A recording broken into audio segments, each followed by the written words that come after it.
Hello student, this is a question. Consider the resistive circuit shown in adjoining figure. Calculate the effective resistance between the points P and Q. P और Q के बीच में equivalent resistance find out करना है, effective resistance find out करना है। ठीक है, यहाँ पर 1 2 3 4 5 रेजिस्टेंस टोटल है। ठीक है, अब इसमें देखिए सभी नाम अलग अलग है। 7 ओम का है, मतलब ये रेजिस्टेंस, इसकी रेजिस्टिविटी है 7 ओम, 3 ओम, 1 ओम, 6 ओम एंड 4 ओम। इसमें से कुछ सीरीज में है, कुछ पैरेलल में है, तो हम इसको पहले पता करेंगे कौन कौन सीरीज में है, कौन कौन पैरेलल में है। ठीक है, 7 ओम, 3 ओम, इसको देखिए सीरीज में कैसे पता चलता है और पैरेलल में कैसे। End to end connection, this and this, दोनों का एंड अलग अलग जगह, इसका पहला एंड, इसका आखिरी एंड अलग अलग जगह पर अगर है तो ये सीरीज कॉम्बिनेशन है। ठीक है, तो इसका पहला एंड यहाँ पर है, इसका दूसरा एंड दूसरी जगह पर है, तो ये 7 ओम और 3 ओम किस में हो गए, सीरीज में हो गए। ठीक है, अब देखिए आप ये भी हो सकता है कि इसका पहला एंड यहाँ, फिर इसका दूसरा एंड, इसका पहला एंड, फिर इसका दूसरा एंड, इसका पहला एंड, फिर इसका दूसरा एंड, ये तीनों भी आप बोल सकते हैं सीरीज में। लेकिन देखिए इसका पहला एंड और इसका दूसरा एंड दोनों एक जगह पर है, लेकिन सीरीज में कभी भी अगर तीन भी ऐड कनेक्ट किए हैं तो दोनों का जो एंड होना चाहिए वो दो जगह होना चाहिए, एक जगह नहीं, इसका और इसका। इसलिए 7 ओम और 3 ओम, ये दोनों 7 ohm and 3 ohm resistance, 3 ohm resistance are in series.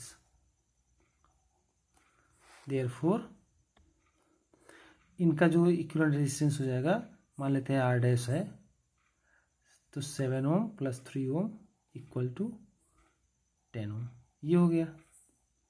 दूसरा देखिए, अब इसी तरह से इसका पहला एंड यहाँ पर है, इसका दूसरा एंड इसके पहले एंड से, इसका दूसरा एंड दूसरी जगह, तो 6 ohm and 4 ohm are connected in series, therefore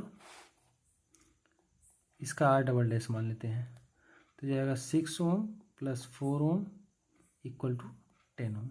ठीक है, अब इसके बाद देखिए नया फिगर कैसे बनेगा।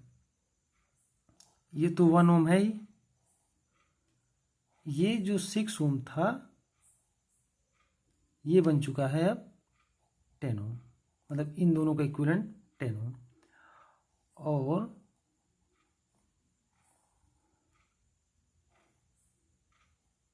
ये जो 7 और 3 था ये भी बन चुका है 10 ओम। अब यहाँ पर देखिए इसका पहला एंड, इसका पहला एंड, इसका पहला एंड एक जगह, इसका दूसरा एंड, इसका दूसरा एंड और इसका दूसरा एंड एक जगह पर है, तो ये जो तीनों हैं, ये इसका नाम है आर डबल डैश, ये वाला इसका नाम है आर डैश, तो R dash comma R double dash and 1 ohm R connected in parallel, therefore equivalent resistance 1 upon r equal to 1 upon r dash plus 1 upon r double dash plus 1 upon 1 equals to 1 upon 10 plus 1 upon 10 plus 1 upon n. 1 LCM is 10, 1 plus 1 plus 10, 22 upon 10, तो therefore r equal to 10 upon 22 या 5 upon 11 या 0.45 something ओम, ये हो जाएगा इसका answer.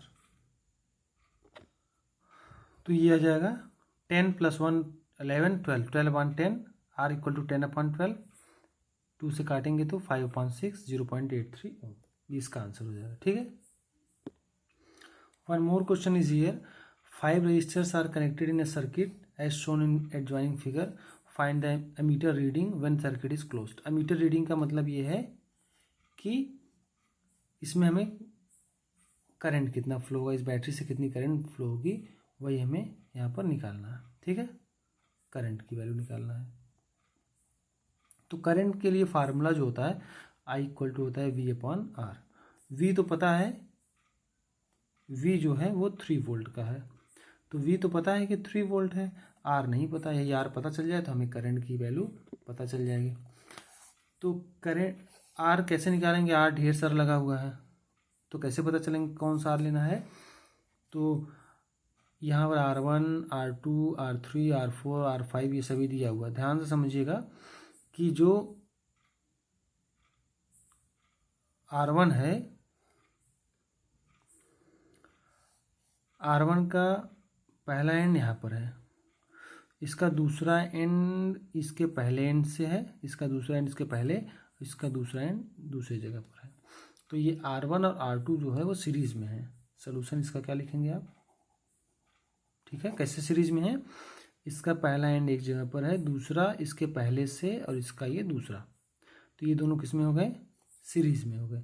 और series में हो गए तो R1 and R2 are connected in series,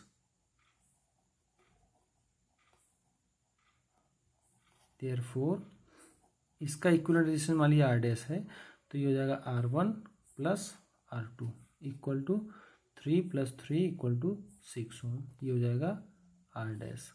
दूसरा क्या है, अब ये R डैश हो गया। देखिए इसका अगर आप फिगर बनाइए तो ये ख़त्म हो चुका है, इन दोनों में केवल एक जगह लगाना है, 6 ओम का लगाना है। ठीक है, ये M हो गया, फिर ये हो गया इस तरह से यहाँ, और इधर सेम वैसे ही सेम रहेगा ये सब। ठीक है, ये 0.5 का और ये 3 और ये 0.5 का। ठीक, तो अब फिर से देखिएगा ये वाला रेजिस्टेंस हट चुका है, क्योंकि इन दोनों की जगह पर मिलाकर हमने इक्विवेलेंट 6 लगा दिया। 6 और 3 का देखिए, दोनों का एक पॉइंट, पहला एंड एक जगह और इसका दूसरा वाला जो एंड है वो एक जगह कनेक्टेड है। तो जो ये 6 ओम है, 6 ओम का मतलब R डैश एंड, और ये 3 ओम है इसका नाम है R3। तो R dash and R3 are connected in, ये R डैश हो गया, ये R3 हो गया, ये दोनों का पहला सिरा एक जगह है, दूसरा सिरा दूसरी जगह है, तो पैरेलल में है, इन कनेक्टेड इन पैरेलल। और इसका इक्विवेलेंट रेजिस्टेंस हमने मान लिया कि R डबल डैश है, तो 1/R double dash equal to 1/R dash plus 1/R dash, ये 1/3, और R डैश की value 1/6 plus 1/3 equal to 1/ double dash, LCM 6, 1 + 2 = 3/6, तो R डबल डैश की वैल्यू हो जाएगी, यहाँ हो जाएगा 1/2, तो R डबल डैश की वैल्यू हो जाएगी 2 ओम। अब ये भी हट गया, ये भी हट गया। देखिए ध्यान से, ये दोनों यहाँ पे एक लगा दिया हमने, एक लगा दिया, एक यहाँ लगा हुआ है और एक यहाँ लगा हुआ है, बीच में बैटरी यहाँ की, और ये दोनों का इक्विवेलेंट, इसका और इसका इक्विवेलेंट कितना है 2, तो ये हो गया 2 ओम का, जो कि R डबल डैश हमने माना था। ये जो है इसको हमने माना है R4, और ये है 0.5, ये R5 जो कि है 0.5। ठीक है, अब ये देखिए, इसका पहला सिरा एक जगह, दूसरा वाला इसके पहले से, इसका दूसरा इसके पहले से, और इसका दूसरा एक जगह पर, तो ये R4 R double dash R5। ठीक है, R4 R double dash and R5 are connected in series, therefore equivalent resistance